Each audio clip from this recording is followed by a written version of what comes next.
പോലീസുകാർ നോക്കി നിൽക്കെ നഗരമധ്യത്തിലെ മ്യൂസിയം പോലീസ് സ്റ്റേഷനിൽ പ്രതിയുടെ ഊഞ്ഞാലാട്ടം. ഈ ഊഞ്ഞാലാട്ടം എന്നുള്ളത് നമ്മൾ ശരിക്കും ഊഞ്ഞാലാട്ടം എന്ന് പറയേണ്ടി വരും. ഒന്ന് ആലോചിച്ച് നോക്കണം, മറ്റേതെങ്കിലും ഒരു പ്രതിക്ക് ഇത്തരത്തിലുള്ള ഒരു സാഹചര്യം ഉണ്ടാകുമോ? നമ്മൾ ഇതിനു മുമ്പ് കണ്ണൂർ സെൻട്രൽ ജയിലിലൊക്കെ കണ്ടിട്ടുള്ളതും കൊടിസുനി ഉൾപ്പെടെയുള്ളവരുടെയൊക്കെ ലീലാവിലാസങ്ങളാണ്. ഇപ്പോൾ ഇ ഡിയെ ആക്രമിച്ച കേസിലെ പ്രതിയാണ് IP ബിനു. ഈ IP ബിനു ആണ് മ്യൂസിയം പോലീസ് സ്റ്റേഷനിൽ എത്തുകയും അവിടെ പോലീസുകാർക്കൊപ്പം ഓണാഘോഷത്തിൽ പങ്കെടുക്കുകയും ചെയ്തിരിക്കുന്നത്. ഓണാഘോഷത്തിൽ പങ്കെടുക്കുക മാത്രമല്ല, അവരുടെ കൂടെ ഊഞ്ഞാലാട്ടത്തിൽ കൂടി പങ്കെടുത്തു. ഒന്ന് ആലോചിച്ച് നോക്കൂ, സ്റ്റേഷന്റെ ചുമതല വഹിക്കുന്ന ഇൻസ്പെക്ടർ സേനയിലെ ഇടതു സംഘടനാ നേതാവ് കൂടിയായിട്ടുള്ള AR പ്രശാന്ത് ആണ്. അദ്ദേഹത്തിന്റെ അറിവോട് കൂടിയാണ് പ്രതികളൊക്കെയും ആഘോഷത്തിൽ പങ്കെടുത്തത് എന്നുള്ളതാണ് അറിയാൻ കഴിയുന്ന ഒരു കാര്യം. ഒന്ന് ആലോചിച്ച് നോക്ക്, എത്ര ജനകീയമായ രീതിയിലാണ് ഒരു പോലീസ് സ്റ്റേഷന്റെ പ്രവർത്തനം നടത്തുന്നത് എന്നുള്ളത് കൂടി നമ്മൾ ആലോചിക്കണം. ED ആക്രമണ കേസിൽ സർക്കാർ നിയോഗിച്ച സ്പെഷ്യൽ ഇൻവെസ്റ്റിഗേഷൻ ടീമിലെ അന്വേഷണ ഉദ്യോഗസ്ഥനായിട്ടുള്ള ഈ പ്രശാന്ത് എന്ന് പറയുന്ന ഉദ്യോഗസ്ഥനെ കഴിഞ്ഞ ദിവസം ക്രൈംബ്രാഞ്ചിലേക്ക് സ്ഥലം മാറ്റുകയൊക്കെ ചെയ്തിട്ടുണ്ടായിരുന്നു. ഇനി എങ്ങനെയാണ് IP ബിനുവിന്റെ വസ്ത്രധാരണം കൂടി നമ്മൾ നോക്കേണ്ടതുണ്ട്.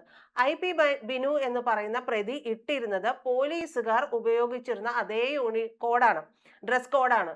അതിന്റെ അർത്ഥം ഇപ്പൊ പുറത്തു വരുന്ന വിവരം അനുസരിച്ചിട്ട് ഇവരുടെ ഒപ്പം തന്നെയാണ് IP ബിനുവും അവിടെ ഡ്രസ് എടുക്കാൻ പോയത് എന്നുള്ളത് കൂടിയാണ്.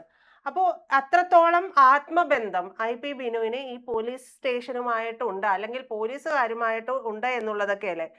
എന്നിട്ട് ബിനു ഈ ഒരു ചിത്രം എടുത്ത് സോഷ്യൽ മീഡിയയിൽ പങ്കുവെച്ചത് എങ്ങനെയാണെന്ന് അറിയാമോ? ഊഞ്ഞാൽ കണ്ടാൽ ഒന്ന് ആടിയില്ലെങ്കിൽ പിന്നെ എന്ത് ഓണം എന്നുള്ളതാണ്.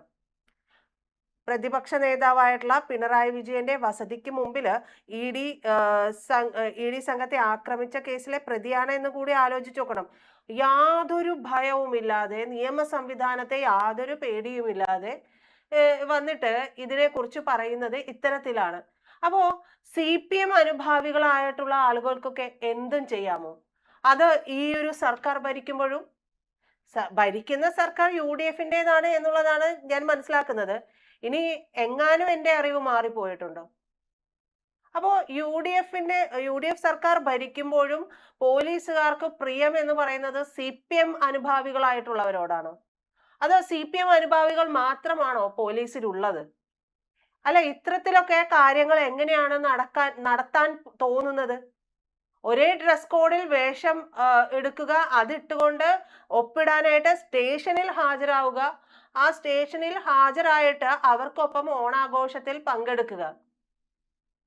സ്ഥിരം പ്രതിയാണോ അല്ലയോ ഇതൊന്നുമല്ല നമ്മൾ ചോദിക്കുന്നത്. ഇപ്പോ ഇടതുപക്ഷത്തിന്റെ ആളുകൾ വന്നിട്ട് പറയും, ഇതിപ്പോ ആദ്യമായിട്ടാണോ, ഇതിനു മുമ്പ് ഉണ്ടായിട്ടില്ലേ, അങ്ങനെയല്ലേ ഇങ്ങനെയല്ലേ, അങ്ങനെ ചെയ്യുന്നതിൽ എന്താണ്, സ്ഥിരം പ്രതിയൊന്നുമല്ലല്ലോ, ED ആക്രമിച്ച കേസിലെ ഒരു പ്രതിയാണ്, വന്ന് ഒപ്പിട്ടിട്ട് പോയാൽ മതി എന്ന് പറഞ്ഞിട്ടുണ്ട്. അങ്ങനെ ന്യായങ്ങളും ക്യാപ്സ്യൂളുകളും നിരവധി വരും, ഉറപ്പാണ്, 100% ഉറപ്പായിട്ടുള്ള കാര്യമാണ്.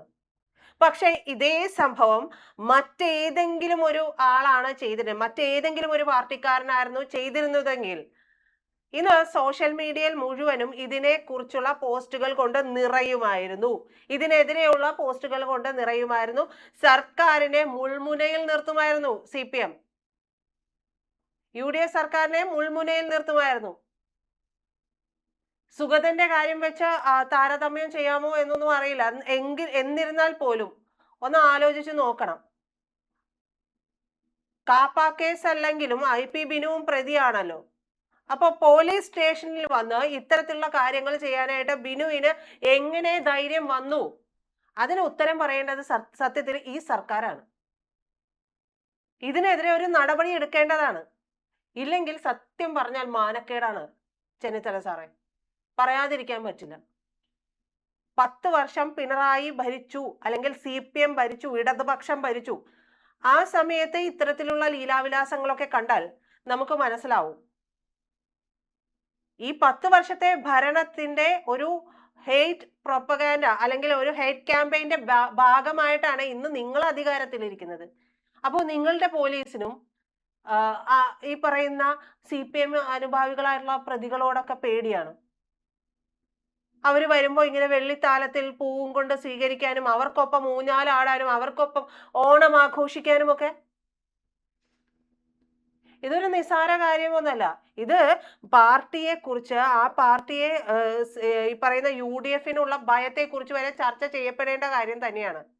അതിനി CPM ഏത് തരത്തിലുള്ള ന്യായം വന്ന് പറഞ്ഞാലും ന്യായീകരണവും വായടപ്പിക്കാനുള്ള ക്യാപ്സ്യൂളുകൾക്കും ഒന്നും CPMനെ വേണ്ടിയിട്ട് ന്യായീകരിക്കാൻ ഇറങ്ങുന്നവർക്ക് ഒരു പഞ്ഞവും ഉണ്ടാവില്ല എന്നുള്ളത് നമുക്കറിയാം. വളരെ ആക്രമണോത്സുകമായിട്ട് അവര് ഈ പറയുന്ന ഓരോ കാര്യത്തെയും ഖണ്ഡിക്കും എന്നുള്ളത് അറിയാം. പക്ഷേ എന്തൊക്കെ പറഞ്ഞാലും ഈ പറയുന്ന കാര്യത്തിലെ ധാർമ്മികത എന്ന് പറയുന്നത് നിസ്സാരമല്ല. അവരവരുടെ ആളുകൾ പ്രതിയാക്കപ്പെടുകയും അവർക്ക് ഏതെങ്കിലും ഒരു തരത്തിലുള്ള ഫേവർ ലഭിക്കുകയും ചെയ്യുമ്പോൾ CPMന് അത് പ്രശ്നമല്ല. അതൊക്കെ വലിയ സംഭവങ്ങളാണ്. വലിയ സംഭവങ്ങളാണ്. നേരെ തിരിച്ചാണെങ്കിൽ ഇവിടെ നിർത്തിപ്പൊരിക്കും. ആ സ്റ്റേഷനിലെ SI സ്ഥലം മാറ്റി, ആ പ്രശാന്ത് എന്ന് പറയുന്ന ഉദ്യോഗസ്ഥനെ സ്ഥലം മാറ്റി എന്ന് പറയുന്നു. സ്ഥലം മാറ്റിയിട്ടുണ്ടെങ്കിൽ പോലും അവിടെ ഉണ്ടായിരുന്ന പോലീസുകാർക്ക് ഈ പ്രതിയുമായിട്ട് ഓണാഘോഷം നടത്താനായിട്ട് എങ്ങനെ ധൈര്യം വരുന്നു? അപ്പോ ഇതിലൊന്നും എന്തായാലും ഇപ്പോ ഈ ഒരു വിഷയവുമായി ബന്ധപ്പെട്ടിട്ട് ഈ പറയുന്ന സംഭവത്തിൽ അന്വേഷണം പ്രഖ്യാപിച്ചിട്ടുണ്ട് DGP ആയിട്ടുള്ള റവാഡ ചന്ദ്രശേഖരൻ. അദ്ദേഹം അന്വേഷണം പ്രഖ്യാപിക്കുകയും സ്വാഭാവികമായും ഇതില് ഒരു നടപടി ഉണ്ടായില്ല എന്നുണ്ടെങ്കിൽ നാണക്കേടാണ്. അതുകൊണ്ട് ചിലപ്പോൾ കുറച്ച് ഉദ്യോഗസ്ഥർക്ക് കുറച്ച് ദിവസത്തേക്ക് സസ്പെൻഷനോ കാര്യങ്ങളോ ഒക്കെ കണ്ടെത്തിയാൽ, അതും കോർട്സിലാണ്, കണ്ടെത്തിയാൽ സസ്പെൻഷനോ കാര്യങ്ങളോ ഒക്കെ ഉണ്ടാകാനുള്ള സാധ്യതയുണ്ട്. അതിനുശേഷവും ഇവര് കയറുകയല്ലേ. ഇതിനി ആവർത്തിക്കില്ല എന്നുള്ളത് നമുക്ക് എന്താണ് ഉറപ്പ്? ഇതിപ്പോ IP ബിനു വളരെ എന്താ പറയാ, വളരെ നിസ്സംഗമായിട്ട് ഒരു പ്രശ്നമില്ലാതെ യാതൊരു ഭയവും ഇല്ലാതെ ഇത്തരത്തിലൊരു ഫോട്ടോ എടുത്ത് അത് പോസ്റ്റ് ചെയ്തത് കൊണ്ട് ലോകമറിഞ്ഞു, നാടറിഞ്ഞു. ഇതല്ലാത്ത എത്ര കൈകൊടുക്കലുകൾ, എത്ര സ്റ്റേഷനുകളിൽ എത്ര പ്രതികളുമായിട്ടൊക്കെ ഇവർ നടത്തുന്നുണ്ടോ ഇല്ലയോ എന്ന് നമുക്ക് എങ്ങനെ അറിയാൻ പറ്റും? ഒരു സാധാരണക്കാരനായിരുന്നു ആ ചെന്നത് എന്നുണ്ടെങ്കിൽ ആ സാധാരണക്കാരനെ ഏതെങ്കിലും ഒരു കേസിൽ പ്രതിയാക്കപ്പെട്ട് അവനാണ് ചെന്നത് എന്നുണ്ടെങ്കിൽ വന്ന് ഒപ്പിട്ടിട്ട് പോടെ എന്ന് പറഞ്ഞാൽ ആട്ടി പായിക്കും. ഒരു പ്രതിക്കും ഒരു തരത്തിലുമുള്ള ആനുകൂല്യങ്ങളും കൊടുക്കേണ്ടതില്ല. വന്ന് ഒപ്പിട്ടിട്ട് പോകാനുള്ള നിർദ്ദേശമുണ്ടെങ്കിൽ ആ പ്രതി വന്ന് ഒപ്പിട്ടിട്ട് പോവുകയാണ് ചെയ്യേണ്ടത്. അവരുടെ ഓണാഘോഷമൊക്കെ അങ്ങ് പിന്നീട് മാറ്റിവെച്ചത് അവരുടെ ആളുകളുമായിട്ട് സ്റ്റേഷനിൽ ഇത്തരത്തിലുള്ള ജനമൈത്രിയായിട്ടുള്ള സംഭവങ്ങളൊക്കെ ചെയ്യേണ്ട. അത് പൊതുജനം വരുമ്പോൾ അവരോട് വളരെ വളരെ എന്താ പറയാ, വളരെ ബഹുമാനത്തോടെ പെരുമാറാനുള്ള ഒരു സമീപനമാണ് ഉണ്ടാകേണ്ടത്. അതാണ് ജനമൈത്രി. സാധാരണക്കാരൻ ഒരു പരാതിയുമായിട്ട് കയറി വരാനായിട്ട് മടിക്കുകയാണ് സ്റ്റേഷനിൽ. ഏത് ഉദ്യോഗസ്ഥനെ എങ്ങനെ പെരുമാറുമെന്നൊന്നും നമുക്ക് പറയാൻ പറ്റില്ല. അവരുടെ മീശ വിരിക്കലും അവരുടെ ഒരു വല്ലാത്ത തരത്തിലുള്ള പെരുമാറ്റവും ഒക്കെ പേടിച്ചിട്ട് അവനുള്ള പരാതി പോലും പലപ്പോഴും പറയാതിരിക്കുന്നുണ്ടല്ലോ. അപ്പോ അത്തരത്തിലുള്ള നീക്കങ്ങളല്ല വേണ്ടത്. എന്തായാലും DGP റവാഡ ചന്ദ്രശേഖർ അന്വേഷണത്തിന് പ്രഖ്യാപിച്ചിട്ടുണ്ട്. റിപ്പോർട്ട് കിട്ടട്ടെ. റിപ്പോർട്ട് കിട്ടിയ അദ്ദേഹത്തിന്റെ നടപടി എന്താണ് എന്നുകൂടി, റിപ്പോർട്ടിൽ എന്താണ് പറയുന്നത് എന്നുകൂടി നമുക്ക് അറിയേണ്ടതുണ്ട്. എന്നാൽ മാത്രമേ ഇതിന്റെ കൂടുതൽ ബന്ധം എന്താണ് എന്നുള്ളതൊക്കെ അറിയാൻ കഴിയുകയുള്ളൂ. ഇപ്പോഴും നമ്മുടെ പോലീസിന് ഈ പറയുന്ന LDF ആണ് ഭരിക്കുന്നത് എന്നുള്ള ഒരു തോന്നലുണ്ടോ? അത് ഉണ്ടെങ്കിൽ അത് മാറ്റേണ്ടത് നമ്മുടെ ആഭ്യന്തരമന്ത്രിയായിട്ടുള്ള രമേശ് ചെന്നിത്തലയുടെ ഉത്തരവാദിത്തമാണ്.